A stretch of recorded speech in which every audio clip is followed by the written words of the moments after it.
Welcome, everyone, to this panel of the Intelligence Spotlight series. We're very glad to finally hosting this panel with distinguished guests Nick Vaughn and Leila Belhadj Mohamed. And one of our guests, Manila Ghafouri, couldn't make it due to an emergency. But before we start into the technical part of our panel, let me introduce Nick Vaughn, who is a UK fact-checking producer at Reuters Fact Check, part of the Reuters news agency's specialized fact-checking unit within its editorial department. He investigates cases of online mis and disinformation with a focus on UK social media users. Before joining Reuters in mid-2023, Nick worked as a researcher on a range of global and social issues, including misinformation and media consumption habit. Our second panelist is Leila Belhadj Mohamed. She's a freelance geopolitical journalist and board member of Privacy Network. She specializes in migration, human rights, digital rights, and the geopolitics of Africa, Southwest Asia. And Leila is also a transfeminist activist, contributing to various podcasts and radio programs to discuss very complex issues. So we know that facts and misinformation, sometimes they intertwine, especially when it comes to crises, when it comes to activists trying to advocate for something or trying to amplify a cause. But sometimes during the crises, it's very hard even for a lot of people, journalists and media channels, to fact check informations that are spreading very quickly, and I believe it's very important to be cautious about before trying to share information, because on one hand it may harm the whole cause or the reputation of that activist or journalist, but on the other hand it may also cause further harm to people who are consuming that information. So let's start with Leila. Leila, thank you very much for joining this panel. So as a first question, I'd like to pose to you is that what is the responsibility of a journalist, and how digital activists could ensure factual reporting? So thank you firstly for the invitation and for organizing this panel. I think it's really important right now, focusing on what is like the main issues of fact-checking and misinformation, especially online. I believe that the responsibility is significant for both, but maybe more for journalists. And journalists should be like the watchdog of the power. And this role also involves checking news before spreading it. And this might seem to separate concept, like the controlling of the power and fact-checking before the publication, but in reality, they are not, because if we look, for example, at the effects that the spread of false and unverified news has had in the last 20 years, we can also say that it has helped who is in charge right now of the power to got and to rise power. This was true even before, when news was primarily spread in traditional media. And just imagine right now in contemporary days how much more complicated the situation has become with internet and new technologies. On one hand, we maybe as journalists have the anxiety to push news as quickly as possible, even to avoid competition between colleagues, driving by the FOMO on being the first on reporting something that is happening. On the other hand, we have the spread of fake news as if there was no tomorrow, and debunking those stories once they have started circulated becomes really complicated. I'll give you, for examples, two examples. Here in Italy, we have a closed system in the journalism world, meaning that to obtain the press card, you have to work for so many years. Sometimes you have to attend master's degrees and then pass some exams. And after that, you got the press card and you are going to be registered in the Order of the Italian Journalists. One of the exams that we have to pass is ethics. So, publishing false news without a correction is a violation of the Italian ethical code for journalists. And I can assure you that very few people correct their news. And this has a huge impact on people, on the narrative, on what we are saying, on how the news spreads. And even if they do decide to correct, it is done in maybe few lines at the end of the newspaper, so maybe no one is going to read it. So no one knows that someone has corrected a news, and maybe people don't even know that it was misinformation or a fake news. To understand the impact, I give you two examples. Qais, you are Afghan. In 2021, after the fall of Kabul and the Taliban's return to power, a post started to circulate in the Italian social media bubble. The goal was to draw attention on the condition of the Afghan women within the return of the Taliban. All good, very noble goal.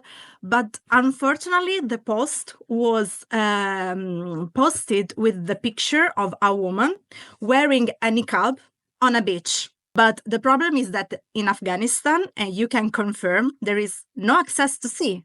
And with a quick check, we discovered that the picture was from a woman on an Oman beach. So Omani Beach in another part of Asia, the Gulf, on the Arab Gulf. The second example is even more recent and maybe more serious due to its political impact. Shortly after the Hamas attack on October the 7th and the beginning of the Israeli offensive on Gaza, if I recall correctly, 2 or 3 days after, news began circulating about 40 decapitated children in some kibbutz.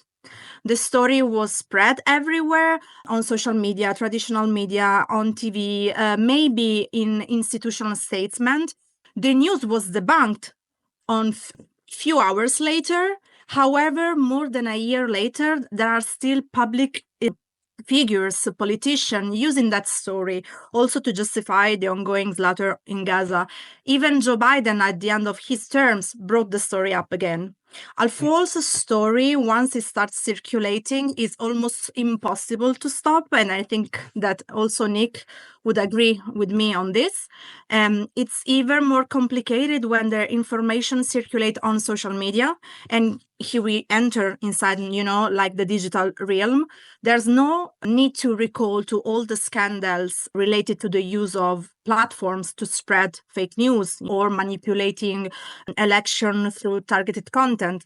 We all remember the Cambridge Analytica cases with Brexit and Trump's first election, but very few people remember that algorithm was tested to manipulate elections in Nigeria and Ethiopia.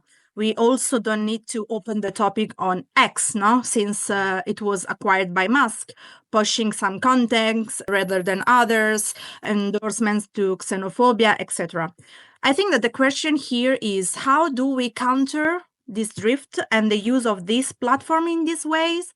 How can journalists and activists use these platforms functionally to try to curb this harm?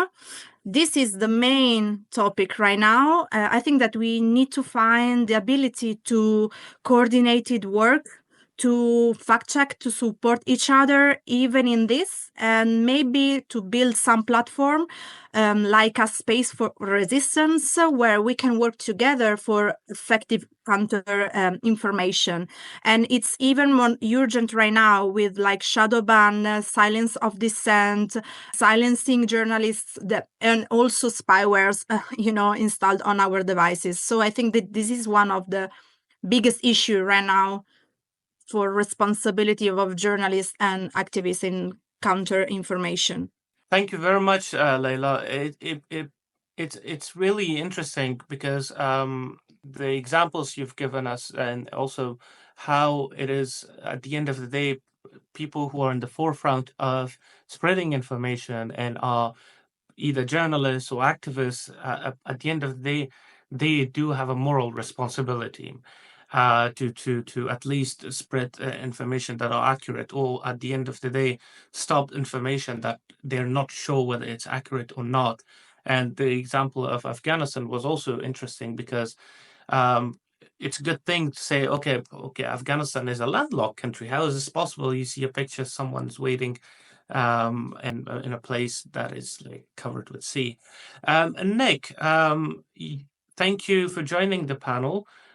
So my question to you is that is everything we consume online, from reading to watching or even listening, are correct? And what are the types of information we usually encounter when we are scrolling through our social media? Firstly, thank you very much for having me. Thank you for the invitation. Looking forward to a good discussion.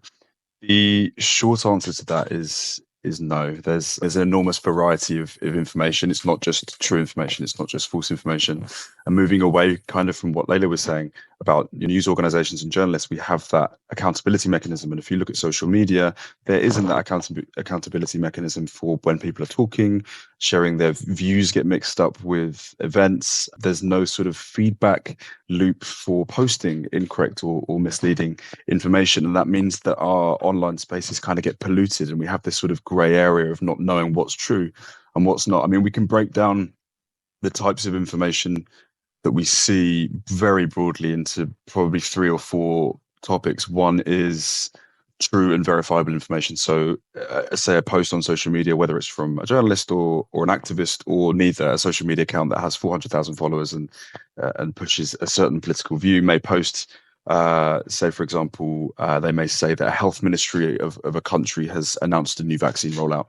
Now, we know that if that's true, we know if that's verifiable, if there's corroborating evidence. So if we're able to check the health ministry statements, announcements, and it has the same information over there, that's one point of evidence. There may also be a representative of the health ministry, I don't know, talking in parliament or addressing press outside following the announcement. We may have the vaccine manufacturing company saying it as well. So the point being, there is verifiable and true information out there, and we define it as such if we're able to see that information from a reliable source elsewhere other than just in that post. And obviously this is the best kind of information, but not necessarily the type of information we see all the time. Another type of information we see, without moving on to false information straight away, is misleading and missing context. Information that may have one foot in truth, but that may omit or somebody maliciously twisting details that causes confusion. So we see this a lot as fact checkers. We know everything is not black and white. It's not just this is true, this is false. There is that middle ground, and we see things. For example, this is a hypothetical example, but say for example, there's a short video clip, a 4-second video clip of a refugee rights activist, and the 4-second video clip shows them appearing to say, "I do not stand with refugees." But actually, if you look at the full-length clip, it might be that they say, "I do not stand with refugees, persecution and mistreatment by some members of society." So, for example, the context has been completely lost. In that case, likely to be deliberate, where people have decided to snip something and share it as true or as exact as possible. So I think it's a really important distinction that it's not just true or false. This sort of misleading, missing context, true information being taken out of context and shared, and then that snowballs and can sort of create more harmful and even more inaccurate narratives around that event. And then obviously we have false information. So I'm sure most people will be aware of the distinction between dis and misinformation, but disinformation obviously being the sharing of false information with the knowledge that it's false, so with malicious intent, and misinformation being the sharing of false information without necessarily realizing that what you're sharing is false. And I mean, misinformation has become that catch-all term, really, because deciphering at the surface level intent can sometimes be quite difficult. It can merit sort of larger investigations into the reasons why things are said and who's saying them. But in essence, they're the kind of the 3 categories. We've sort of got the truth, the verifiable, we've got the misleading and the missing context that requires fact checking, and we have the false. And I think it goes to say, anyone now can publish anything online, and anybody can build up a following of social media followers online that gives them a platform that they wouldn't have necessarily had 5, 6, 7 years ago when people were only sort of first starting to make that jump to social media for news. So it really shows the importance of everybody, but especially those with platforms as well, checking the information they do see, especially when, misinformation and misleading content, it tends to stem from emotion. Someone may see something that stirs something inside them. They see something distressing, or it provokes a reaction, and more often than not, that's the content that may be slightly misleading. So people share on without checking is the point that I'm making, and it really does show that there is an importance to checking before sharing, even if it's 15 minutes, checking the source, or checking who's been sharing this previously. So that's the kind of information we see. Maybe three broad categories. Thank you, Nick. Precisely, and I always emphasize on the differences of those information as well. Whenever I see people trying to find out what does that mean, because sometimes it could be very confusing for people as well. Okay, what is misinformation? What is disinformation? What is malinformation? You put it very rightly there. I had a very interesting experience as well with how misinformation can cause a lot of harm, actually. And it was around there was this incident that happened between Afghanistan and Iran border that we briefly discussed, me and Nick, the other day, which claimed that more than 260 people were massacred by the Iranian border guards. However, it was very evident it was a misinformation, but it lacked substantial evidence, and it came from one source only. And also, the videos were kind of from different timings, from different places, and even a picture of people appeared with 20 deceased bodies, which eventually was debunked, and it was from a suicide attack in Pakistan unrelated to that incident. But later, they found out that actually there were very minimum injuries and casualties, and all of them were caused because they stepped on landmines in that area. So, but the whole situation in Afghanistan and Iran was so dire, with a lot of people accusing Iran of different racism and vice versa. Pakistan, and the whole topic of migration and border strategy and Iran and Afghanistan. So it's very important as an activist, but also as journalist, to constantly verify and also distinguish that, because maybe it was a deliberate misinformation, or came from a source, or it was unverified claim. So, Leila, misinformation isn't just always about the false information, right? It's also about suppression, where real stories could be buried under the noise, because you have a regime or a group trying to claim something or spread the news in order to hide the truth as well. But in your experience, have you encountered this in your work generally, and how do journalists could fight back against such incidents or instances? Wow, this is this is a huge question. I haven't faced directly, in the sense that, as you mentioned at the beginning, I cover a really complicated region and regions in general. Most of the countries that I cover are led by dictatorship, authoritarian governments, and especially governments with really stricted law on what journalists can spread or not. And yeah, in the sense that when I have to report on some countries, I always try to read, to search, to have as many sources as I can, and not only like institutional one as news outlets, but also people who live in the country. I think especially people and journalists covering foreign politics, world context, etc., has to have people as sources, not only like the institutional statement or the institutional news outlets. Yes, there is a lot of misinformation trying to spread propaganda, trying to change the perception of something that happens.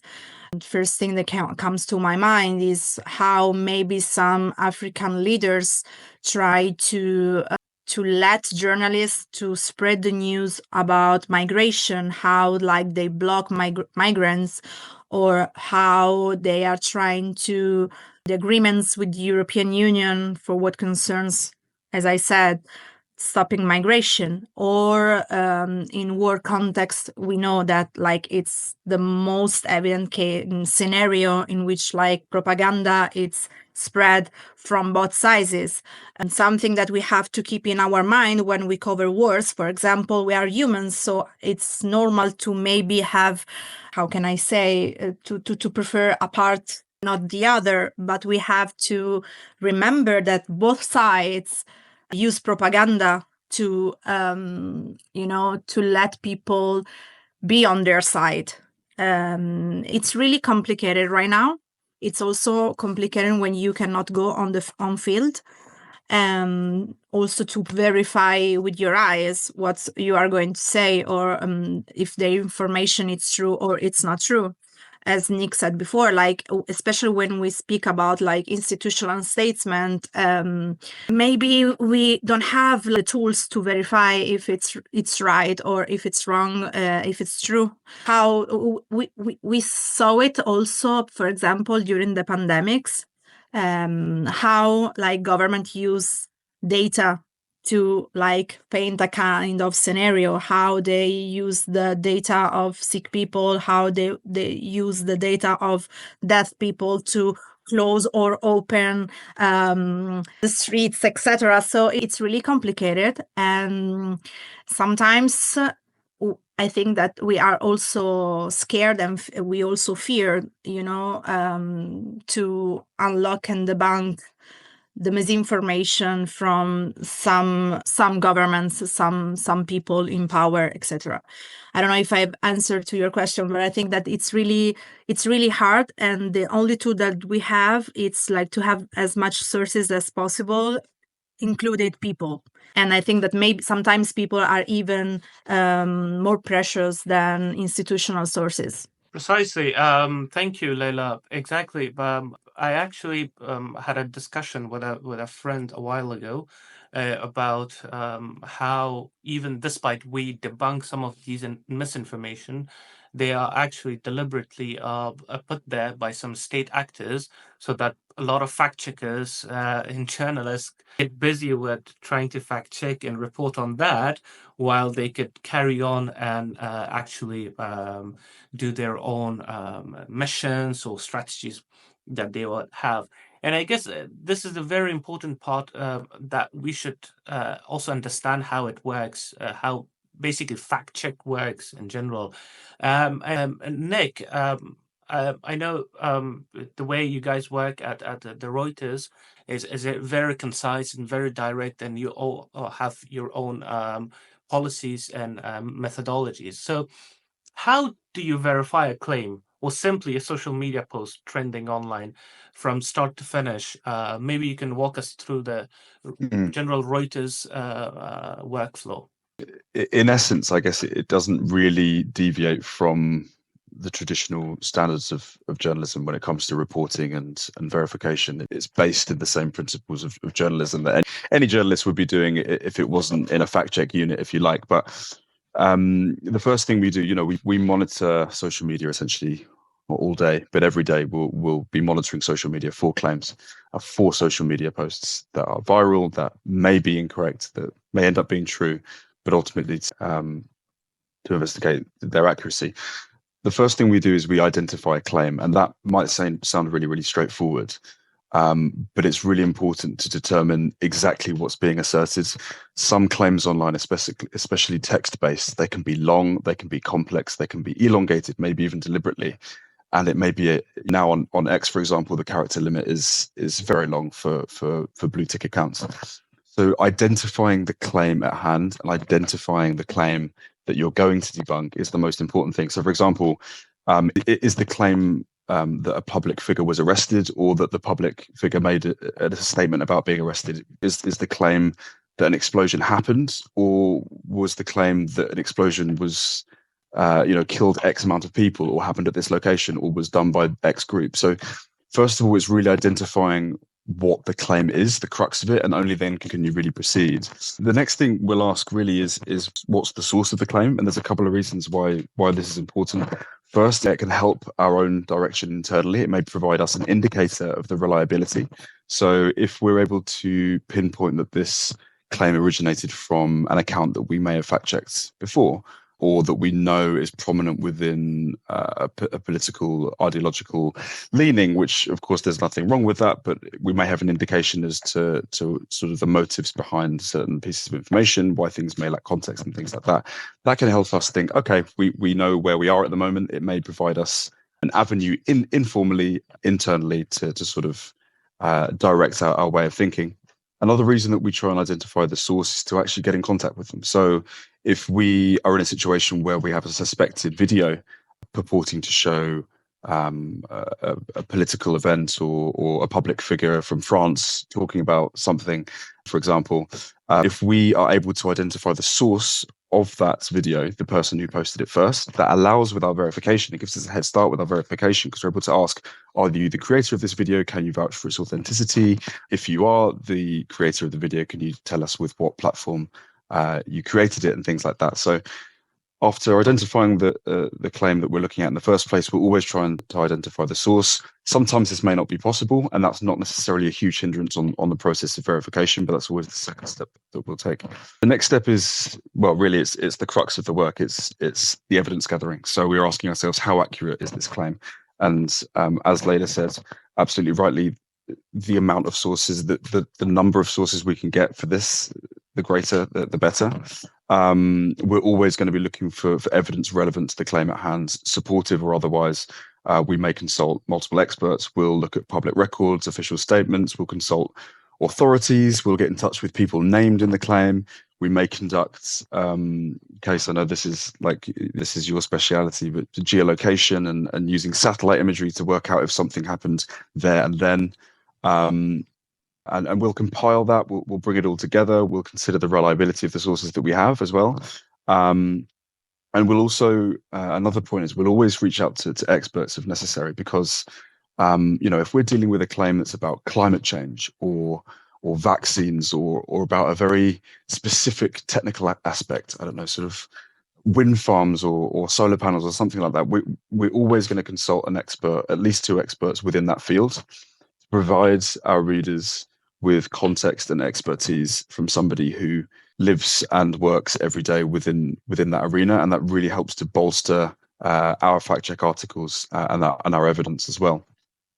With the evidence that we have, once we've identified the claim, we've checked to see if we can find the source, and we've consulted experts and academics and public statements and things like that for our evidence base. We'll consider the evidence that we have and essentially form a conclusion and assign it a verdict. So at Reuters, we have a number of different verdicts. These range from false to no evidence to misleading, missing context, synthetic media, altered, things like that. That will essentially be in one line, our conclusion of how accurate the claim is or how accurate the social media post is. And that's before our final step, which is publishing. So we'll usually publish a 350 to 400 words fact check article. It appears on a dedicated section of the Reuters.com website, viewable by everyone, and we always hyperlink to the supporting evidence that we do have and name sources wherever possible. So that's kind of a very sort of basic overview of our workflow. But I definitely put the emphasis on identifying the claim at the beginning. It sounds like a really straightforward thing to do, but sometimes, especially if you're fact checking, say, a conversation that happened on a podcast or a YouTube video, it's really, really important to nail down what it actually is that you're trying to verify. Otherwise, the verification can get mixed up and readers can get confused about the situation. Thank you. Exactly. I encountered sometimes that there's one claim. That claim might include a picture, that might include a text or a video. So it's not, mostly it's a combined type of content. Sometimes it could be just only text or only picture, but usually we have videos or pictures coming with a claim, written claim. And when it comes to videos, yes, or audios, or even the fact that you not only just fact checking the whole claim, but you also have to check whether the video is relevant to the claim, the picture is relevant to the claim. And interestingly, now we are also dealing with AI generated content too, which actually puts a lot of more pressure on fact checkers, especially at times of crisis. You have a picture, you have a claim of an incident. Maybe that incident is true, but then the picture is very realistically generated, and people believe it. And because we go back to that element of how disinformation could also put an emotional, could have an emotional appeal to people, so that will attract them into verifying that. So Leila, another question I have for you is that it comes down to fact checking, but also comes down to where you are board member of the privacy network, right? And privacy concerns are also growing worldwide, especially for those working in journalism and human rights. What are some essential privacy practices that fact checkers and journalists should adopt to protect themselves and also their sources? Yes, firstly, I think that encrypted tools like we need to, especially after like the scandal of the last week of the spyware, in some activists, especially in Italy, is one journalist and some activists. We have to spread like the culture of digital education, and also like in privacy by design, in the sense that people have to learn how to have digital security for their devices, because it's good for yourself, but also to protect your sources. This is, I think, one of the biggest issues right now, especially for elder journalists who are maybe not into technology, and maybe they are not aware of how much is risky for their sources, especially if they cover some kind of news. They have to protect people. And also all the problem with VPNs.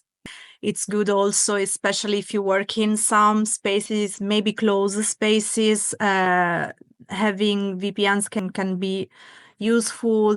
We are trying to also make workshop for activists not dealing with the digital world, but also with journalists, because maybe what I feel here in Italy, for example, it's like activists, maybe environmental activists, human rights defender, people dealing with migration, they don't feel that privacy, data protection, and digital rights are also something that they have to be care of. But maybe after this scandal, they start to realizing that it's really important for everyone who works in the activist field to protect themselves, to be aware to how to protect themselves, to know their digital rights. It's really on a lot of levels, from the technical point of view, from the law point of view, till the basics, not using some, for example, some tools of apps that change your faces, some filters, without knowing that they are not compliant with the GDPR. So some people can steal your data. And if you're an activist, it's not so good that some enterprises has your data in this way, having also the right to choice. You are aware that you are going to give your data to some enterprises, to some societies. It's really, connected like the ancient privacy view, like to protect conversation, etc., to the newest version of the privacy law, the data protection law, etc. Here in Europe, maybe we are a little bit more protected because we have the European Union trying to protect our data. But I don't know that if it's going to endure a lot, as much as we are seeing how like the policymakers are moving. We have seen it yesterday also during the AI summit in Paris.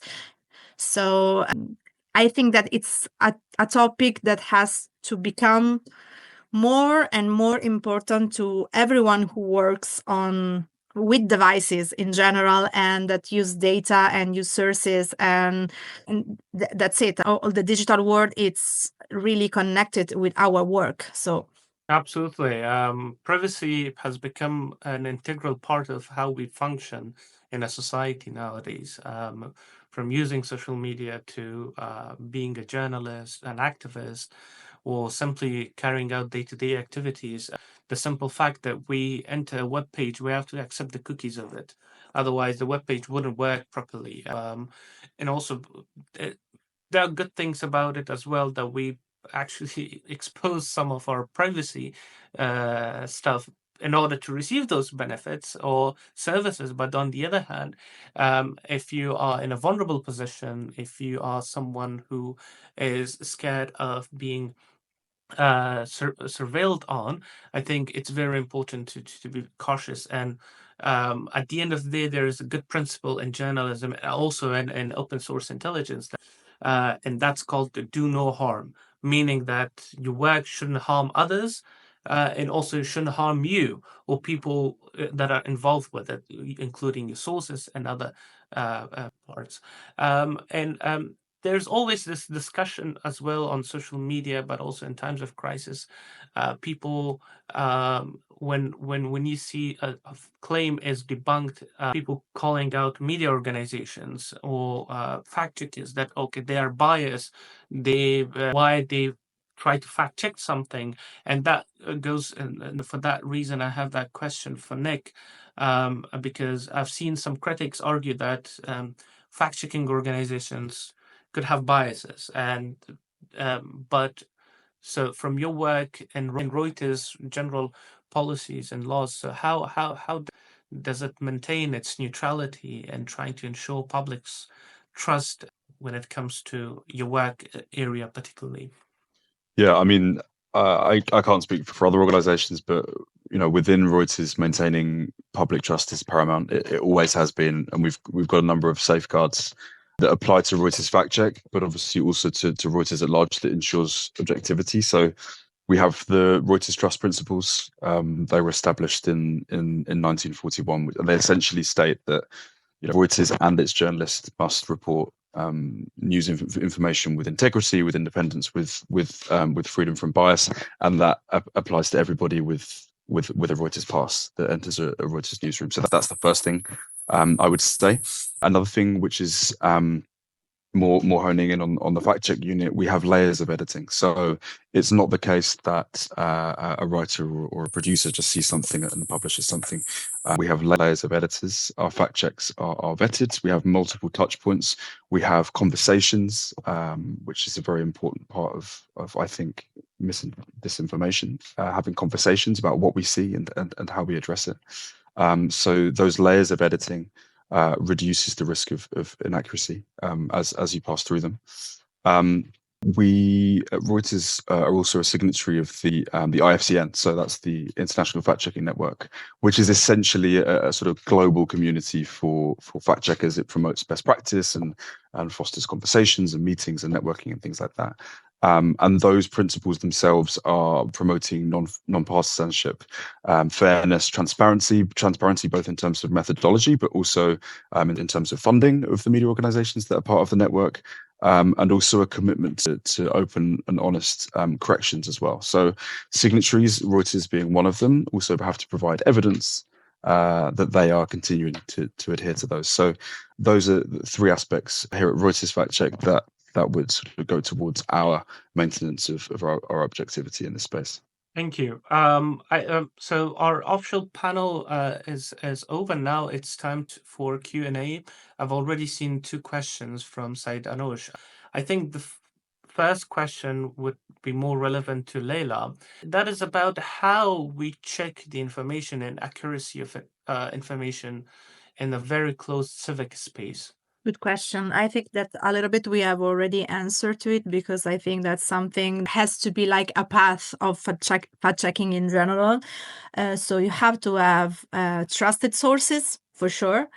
And maybe when you are in a setting in which it's really close, you have to find the relatable and well-established sources, maybe NGOs, maybe civil society, as I said before, people that you really trust. Check on multiple sources. I think this is like a rule for everyone, not only in a closed civic space, but also in an open civil space. And as Nick said before, consult experts, local stakeholders, especially in closed spaces. Inside these well-trusted sources, you have to have, of course, stakeholders and experts that knows what are you talking about, what you want to verify.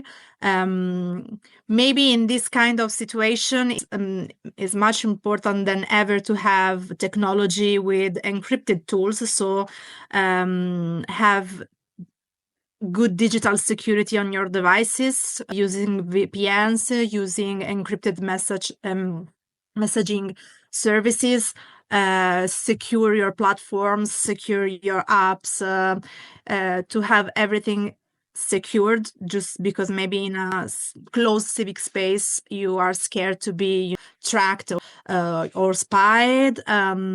You have maybe something that I suggest, this is in general, but especially in closed civic spaces, try to find a collect number of maybe data transparency, in the sense that maybe in places in which governments and authorities don't give data because maybe they are, as I said, in an authoritarian country, they don't give you the data about, I don't know, the number of people in jail or unemployment, etc. Trying to find a way to access to reports and to data, maybe outside and as much transparent as you can. Then trying to find if there is a way to verify your sources, maybe to have a verification mechanism that you can steal from other experiences. And maybe you just have to take care of propaganda, especially when you try to collect the data. But I think that you have to be in contact as much as you can with the places, the environment, with stakeholders, with people, NGOs. Be aware to, as I said, protect your devices as much as you can, and to take in consideration that it's really complicated to collect data. So if you have the possibility to find data from the outside, but also from the inside that are transparent, it's maybe a surplus. Thank you. Nick, there's an interesting question for you as well, and that's to do how about the posts that come from the authorities themselves? Are they verifiable, and how would you require verification for them? Basically, I guess the question goes back to the government spokespeople or the statements that are coming from governments. Are they still needs to be verified? I think the beginning to the answer to this question is that any information can be incorrect, no matter where from. Nothing is beyond the ability to be wrong. It goes back to what was mentioned previously about having multiple sources. So one spokesperson is always just going to be one source, and their words within journalism, no matter the organization, will be considered as one source. At Reuters Fact Check, we mostly focus our efforts on viral social media posts. So more often than not, 90% of the time, they tend to arise from non-political figures. But our fantastic US team, for example, conducted some live fact checking during the presidential debates, for example, showing that an administration or a leader or a potential leader is not automatically exempt from fact checking, and their word is not automatically unverifiable. But in essence, anyone can share any kind of information, and that information can be wrong. It just depends on the context as to whether that might be fact checked directly, or whether that would be taken into consideration as one source of a wider pool of sources on another topic. Thank you, Nick. Absolutely. Everything that is online needs to be verified at the end of the day. So for the participants, if you want to join the discussions, you can either type your question in the chat, or you can also speak and turn on your camera. Leila, a question I have from you, and that's to do with the regions, mainly North Africa and also Italy, because that's where you're mainly focusing on. What are the current trends in that region these days, and how much of it is influenced by misinformation, and how are you reporting on issues related to North Africa? If I open the mic, it's better. You mean in social media or in general? Yes. Generally in social media, what are the current trends? Well, that's in social media right now in Italy. It's of course Sanremo, which is the biggest kermesse in music television that everyone is watching it, but also all the issues that Meloni has right now with the Al Masri case. So the case of the Libyan general who was arrested under the request from the ICC, but then he was freed to Libya 2 weeks ago. And the Paragon Solution scandal that I mentioned before, the spyware. So it's really interesting seeing how the population on social media, especially on X and Instagram, is divided into, okay, it's the week of Sanremo, there is no politics, there is only like this cultural event. And on the other side, all the problems inside the Italian government. For what concerns North Africa, you have, of course, in Egypt, it's like the Palestinian situation because of the proposing from Trump to expel Palestinians to Egypt. So this is one of the main topics in the Arab world in general, not only in Egypt or North Africa. And in some parts, the migrant issues. But it's really hard to figure it out on what is trending in North Africa countries because not to go on the details because it's better to not, but they have a lot of laws that controls what's going to be posted. So people are scared to speak about some topics. So it's always like maybe something cultural, sometimes something that dealing with the authorities, but not so much because, as I said, people are scared. It's right now maybe the main topic in general. It's Gaza, of course. It's still Gaza. Thank you, Leila. That was interesting because North Africa generally we don't much hear about it, but it's very much connected with Europe and the Middle East, and as well as how the geopolitics work there. And sorry if I interrupt you, but something that it's according to me interesting is the tool that they use. For example, in Tunisia, Algeria, and Morocco, they still use a lot Facebook that works in trends in a different way from X, Instagram, etc. So it's also a challenge. You have to figure it out which kind of tools people use and how content go in trend, which is not the same because the algorithm is not the same. So this is also something that you have to take in account. Yeah, precisely. So Nick, I have a question for you. Currently, I'm sure you have a lot of projects on your pipeline in terms of fact checking and news and stuff. What's your favorite tool when you fact check that others could also learn and use it so that at least they could fact check a claim they see? I think reverse image search. I think it's one of those things. Everybody knows how to Google something. Everybody knows how to search for an image with text, but a simple reverse image search using Google or using TinEye, for example, allows us to see where an image has been posted on the internet before. So this comes in extremely useful if, for example, there is an image of rubble or a crater, and someone has claimed there has been an explosion in X town, and they use this image as the evidence of such. Whilst the text-based claim exists on its own, we are able to reverse image search the image that's being claimed to show that event. And if it has been on the internet before, we're able to immediately say, not necessarily that the event didn't happen, but that this image doesn't show it. So I think that personally is my favorite tool. I think it's very simple, and people listening have probably used it before, but I think to the everyday person, it's not necessarily something that's as widespread as searching by text, and it can be extremely useful for just understanding whether or not the image you're seeing online has popped up before, and that can sometimes just end the conversation there. If it's existed before, then it's not related to now. But yeah, very, very good tool, and very basic, but very good.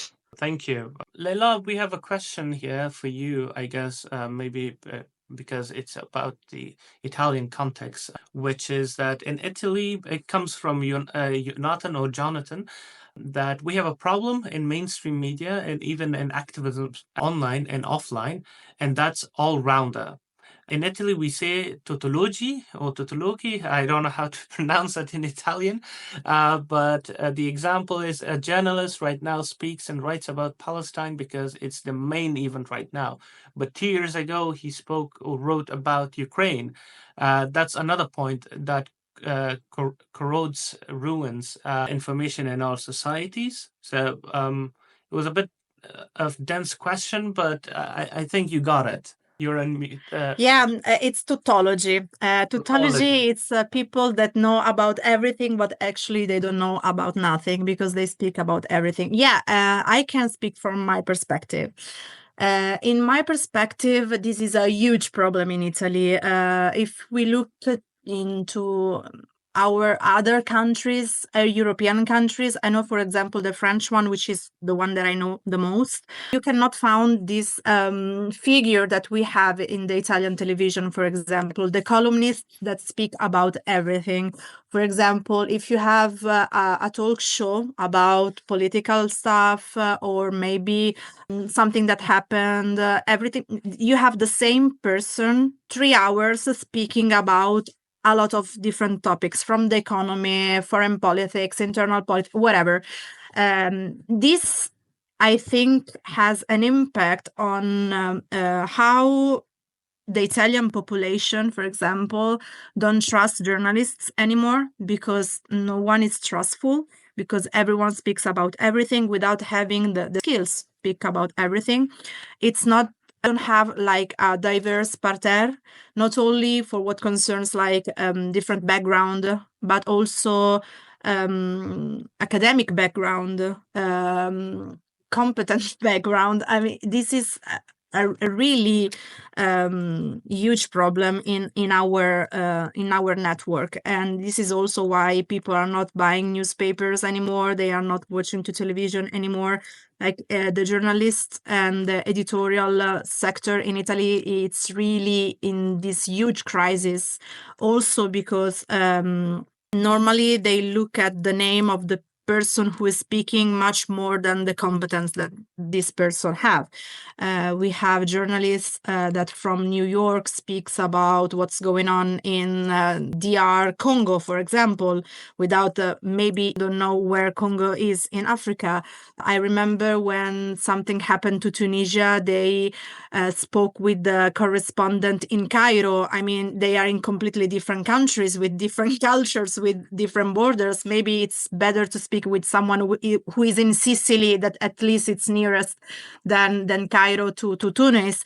This is really problematic in our journalists' world, but we have to find the to enter in the spaces. This is the only way, and we have to let us let people know us and be, how can I say it, to trust us because of our work. We have to work, we have to continue to do what we are doing if we are doing well, and maybe people will understand the difference between someone who speaks about everything without knowing nothing and people who knows what are they talking about.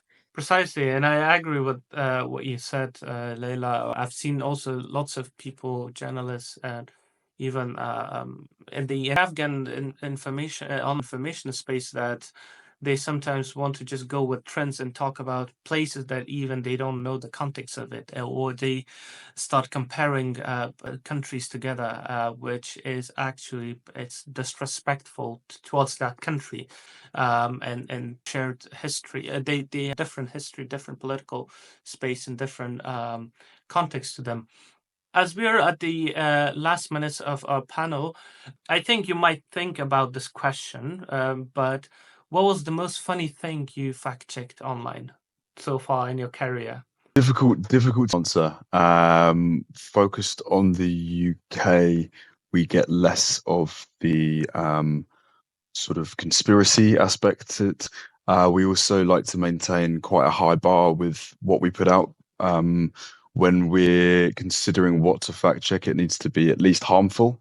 It needs to be considered and taken seriously, and it needs to be widely spread.